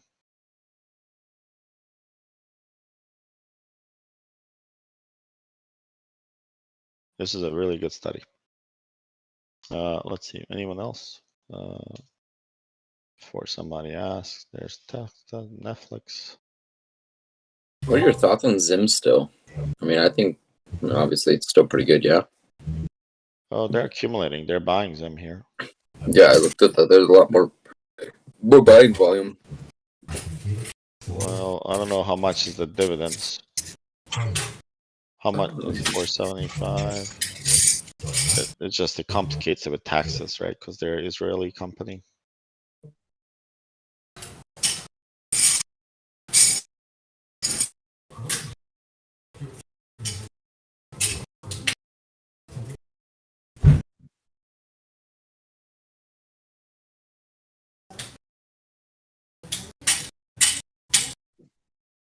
Yeah, they're a tiny shelf right now. They're accumulating here. So they ran this pretty much in the hopes of the $15 dividend, I believe, right? That was the news. Right, so now they brought it to this shelf. This is the only shelf that had some potential. Once they break this shelf, it's probably going right here. And then hopefully Luce is not on a call. He'll have a heart attack. It's probably gonna go to $15 to $12. They're gonna get a bounce here, and I would expect the bounce to go to $40. Oh, hot mic. Yeah, I would expect this. Somebody's hot mic here. Okay, drink that, then you can drop me the rest. Yep, I got it. So this would be potentially going to $40 here. I would not be surprised if this goes there. And then I would say it's lower. TSM still, I mean, I think we drew these, I got your levels like way back. Seems like they're struggling with this supply here that we had. We initially drew this long way back. We said that, you know, once you break and you come back for a retest, it's going to be a good short. The only twist to that right now is that we have Mr. Buffett buying this. And I don't know. I didn't see his filing to see, you know, if he can tell the average and what date he got it. But I would think this was him somewhere around here. And then some news popped up. But and if you look here, this looks like a really island formation here. This looks like a potential reversal on it. And I would look to short this below 78.5, probably this level here, 77.5. I would definitely look to short this. It will come back. It doesn't mean just because Buffett's buying that somebody else is not shorting. At this level here, I'll probably be a buyer in shares as well. I was thinking it's going to go here for shares. This is my level for shares, but we never got there. So, I mean, that would have been sweet. 50 to 80, that would be pretty good.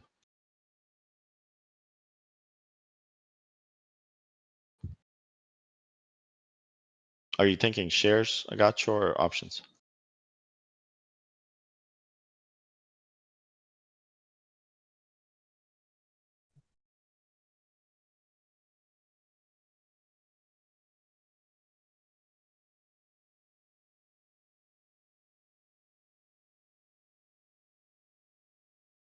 Yeah, this is where I want it. If it comes back to this level, this is great. This is another level where I'll get a bounce. So it'll be this level here, 75-ish. Then you see these little clusters that we can get a bounce from. But ideally, you know, if patience plays out, this 450 right here below, I'll be looking to play it. Options wise, 75 would be a bounce.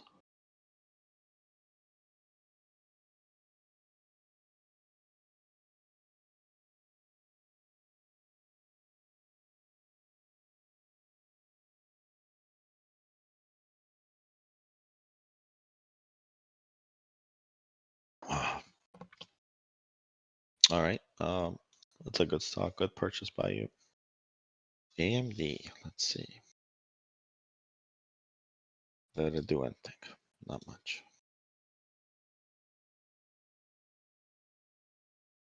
All right. Let's see. Eric, do you have a mic? Yep. All right, perfect. Tell me what you see. Well, right now it looks like it's in a range between 70 and 76. There. I think. That's good. And then Focus from what's here up? to here. What's that? Focus on this box here. What do you see in this box? Not sure. Okay, no problem. Pay attention to here. You had a balance. You had a balance here, right? Yep. And they broke it. It wasn't really aggressive. You know, they had nice couple of candles here. They really started re-picking up from this demand. So if you draw a POC here, POC will be here. You'll have a HVN here. And then I don't care about the top too much. So if you do something like this, there's our POCs right there. There's our HVN and top whatever. So this is the level where they came back and they said, hey, if you come back here, we're going to defend our position, right? This was a level they really, really cared about. So if you draw lines from here, you'll be able to tell the story. So here, they defended the position and they went higher. Usually when I look for, you know, longs, something like this, I'm on a daily chart. This is a swing for me. This would not be a day trade. Would I play a day trade here? Hell yeah, I would play a day trade, but I would not. When I play weekly contracts, I don't like to swing weeklies too much. Rarely you will see me play lotto swing weeklies. If I'm getting in on a daily, like I did here, accumulation, I would buy 2 weeks out. And if you did that, for instance, when this popped all the way to this level, just think about it. You're hopping in with a lot of other people that are going to be protecting that level. And also, it's going to be a lot of these guys that took a short majorly from $100 level. So people that got out here and they know demand's here, remember, they're going to be buying to cover and you're going to be looking to go long. So this level becomes super strong. And you get a nice little bounce, 77 to 85. Not many people that would not like those type of profits. Then the story continues. You come back here and look at around the same level. You have what? A rejection. Watch this. Is this another little balance that they created? Nice little consolidation. And what did they do from that level? Their rejection. Now we're back there. They created an imbalance and they sent this guy all the way lower. In this case, for this POC, you cannot grab this here. I would probably grab up to this one just to see where's the POC. And we're right here. So 76.81 is a pain in the neck. And this is also a major level that they lost before. Why is the purple line important even now?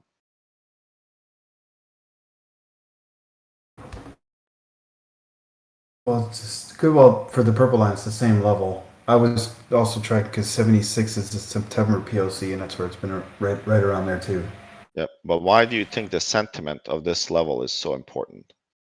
If it gets over and holds it, then it can bounce again. Think about buyers and sellers. What does it mean if I as a buyer lost this level and I as a buyer we regained it back? That's a big level. So this becomes your pivot point. This becomes your really, really important level for the market on this stock. And it's right here. This range right here is you close above it, retest, go long. I promise it'll probably go to the previous highs, which was 105-ish. But there's something, bearish telling you here. We went above this level. We bounced off of it. We lost this level. Did we ever retest this level? Yeah, we came back here and you have a double top. Right? So now if you're going to go short here, you already have a lower high, right? And you have a lower low on a daily. So for a swing entry was good as soon as you broke 75.30, you could have gotten into puts with a target of 70. And if you want to know where you should get out, because remember, if you're shorting here, you want to be getting out where these people are going to be protecting from. And these people are going to be protecting, you have some buyers right here on the value area high. I would definitely trim my position there. And then you have all of them accumulating in this range. So if you're shorting here, this is not a bad setup to short. There's multiple patterns here that you can short. There's an island, baby top here as well. This candle does not look very bullish. Look at the volume. Just volume picked up as you're hitting supply. That's usually not a good sign. And you go to the right. This volume, does this candle match this volume? No.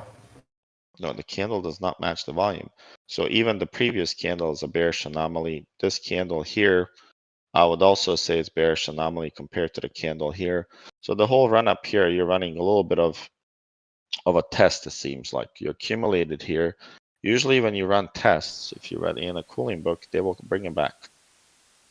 And then if they bring this back here, there's a chance that they can accumulate a little bit more what's needed, because now they know how heavy the supply is here, right? Because they tested it. They wanted to see how much is left, so they can, accumulate more 58 versus accumulating a 75, just like you would. You wouldn't want to buy here when you can buy right here. So they know they can get it here. And it just takes a couple of news and they bring it back. They buy, and they take out this supply. And then you go to these levels that we talked about, 105. So think about it. If it goes from 50 to 105, what would you do? What would you do at 100 if you got it at 55? Sell the shit out of it. Yes. You would sell it. And that's how the market operates. They usually, the big hedge funds, they do take their 10%, right? But they're not in. When they trade billions of dollars, right, there's tax implications, right? So they're looking to hold some stuff more than a year or so, especially if the company has, there's no dividends here. But if it has dividends, it adds more complexity and more capital, cash flow calculations that they do to see, how long they hold. But for us, for me and you, this is a short. As soon as you made this lower high here, and if you went maybe somewhere on like 2 hours, And if you looked at this, let's do 65 minutes. If you looked at this right here, you look at this accumulation here, and then of course you don't have much volume, but they're really not aggressive here. They're not aggressive to go long, and look at this. You broke this range, you went below it, and you're still below it. So this was not a bad swing entry here at this point. 75.5 break. High chance you go to at least 70 right now. I would expect it to test this low volume node that they created here. 68.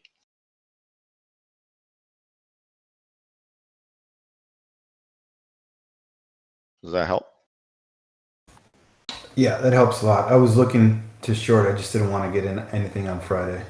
Yeah, Friday was probably not the best day just because God knows what they can do on Monday. I don't even know where ES is right now. Okay, they're still holding it. Looks like they want to push it above this, but let's see. They're making lower highs. So I would probably short it here for a little bit. On AMD, would you grab from the 14th forward?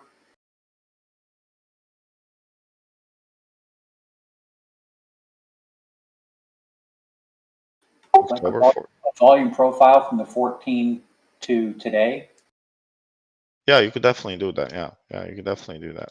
That would give you the range volume profile, right? And you see here, you're breaking the value area high. High chance you go here.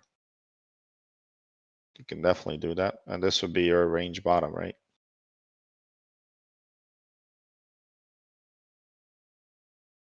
You could do that. Or this is your range, this is your spring here. So yeah, I'll probably mark it here.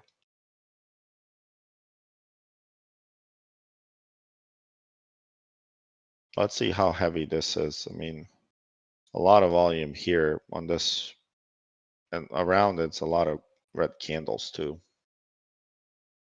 So good question. Anyone else?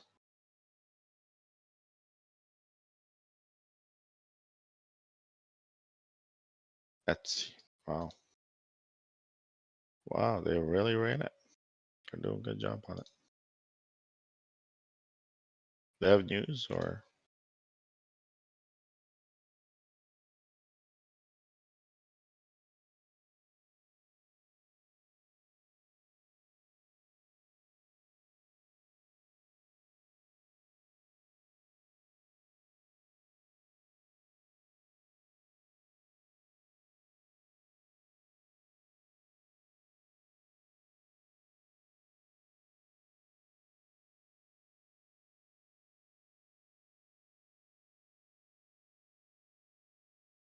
Looks like this is the target here, Macquarie. Looks like they want to push it. They're going to have a little bit of, trouble getting through some of this. So there's a volume node here. If you look, tiny one. I mean, it's just choppy in between here. Tiny one here as well. So if you break this, high chance you go to next one. Have some meat between this one and that one, $5, but I'll probably be looked to get out somewhere around this level. If I was to mark this, yeah, right here, I'll probably look to be short on this. What about Zoom, Shorty? Yeah, I wouldn't touch that. No. It's a dead company. It's right at accumulation POC all time. Literally right on. Sitting right here.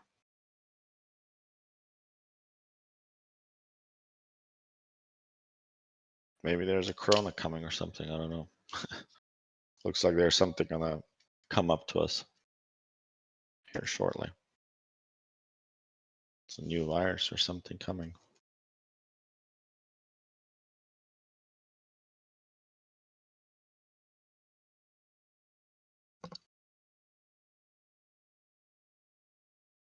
Yeah, 85 is really big level for it.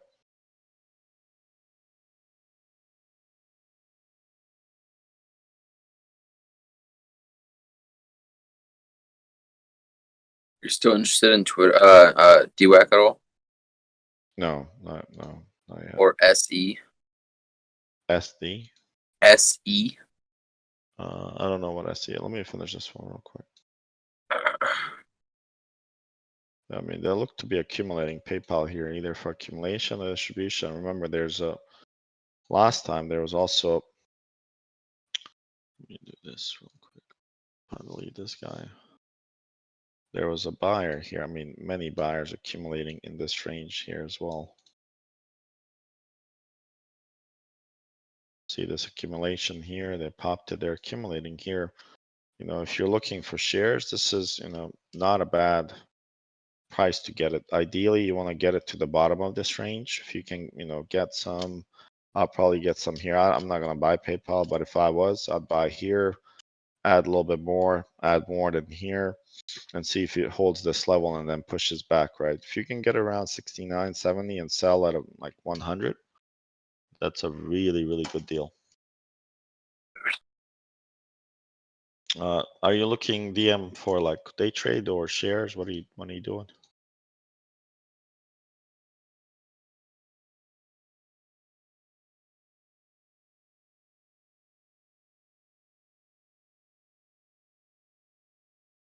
Swing trade, yeah.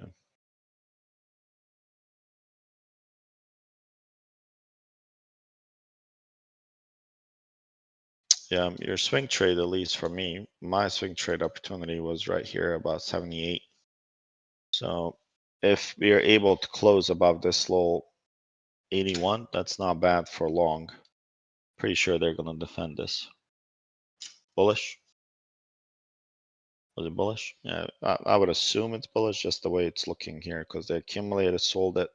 They're probably gonna be targeting, I would say they're gonna be targeting this shelf here at 90 calls, yeah. What are they hitting? So I've actually studied that chart quite a bit. I think it's I think I got in a little bit too early. It looks like the full send right now on like, I think it was like 5, 10, and 15 minutes, you know, it's going down.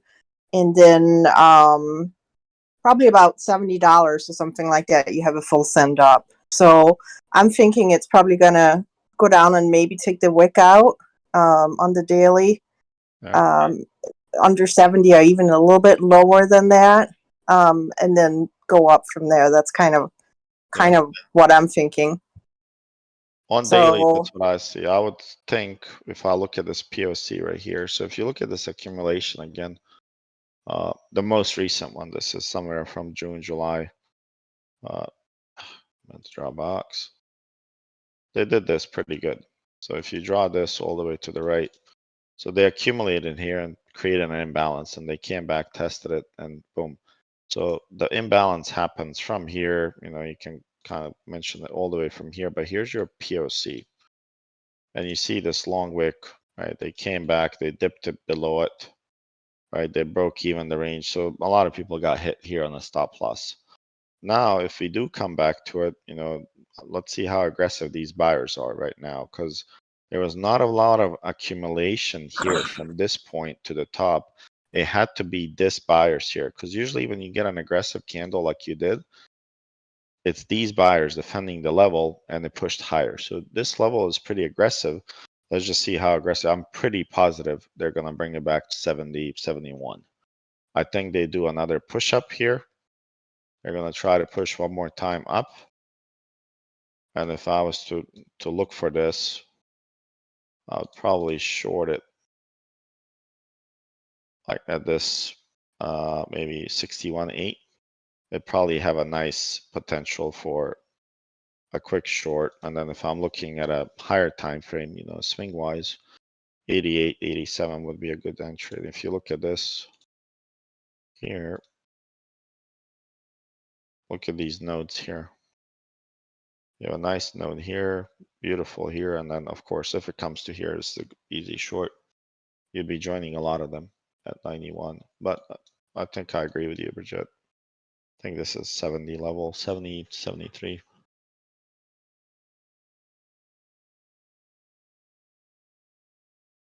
Yeah, so I'm actually in it long right now. I'm in the swing trade, but I'm thinking I might have to close those. I think I have like 2 weeks out or something because that's quite a look- drop down to like $5, you know. Yeah, I think you'll get a bounce here. I think if you look at my chart here, I think you'll get a, you know, these guys are coming in and they're gonna bounce it. I'm thinking they're gonna hit the next shelf here, which kind of meets right here.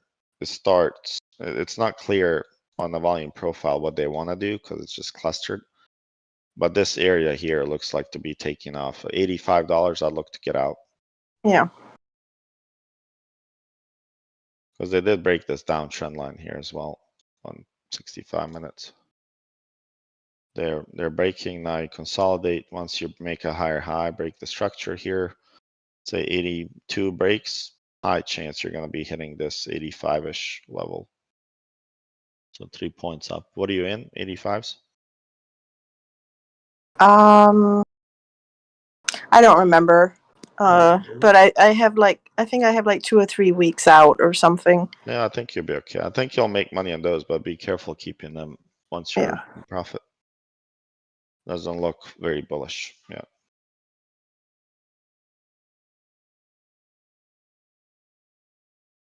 Yeah, it's still consolidating on monthly and weekly here.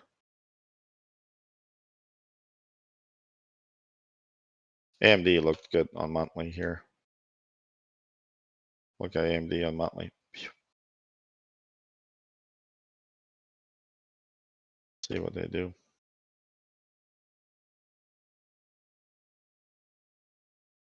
All right, guys. Well, that's it. I'll see you guys tomorrow, and let's trade, make some money, and see how far we can get it. Thanks, Shorty. Appreciate it. Have a good night. Have a good night, guys.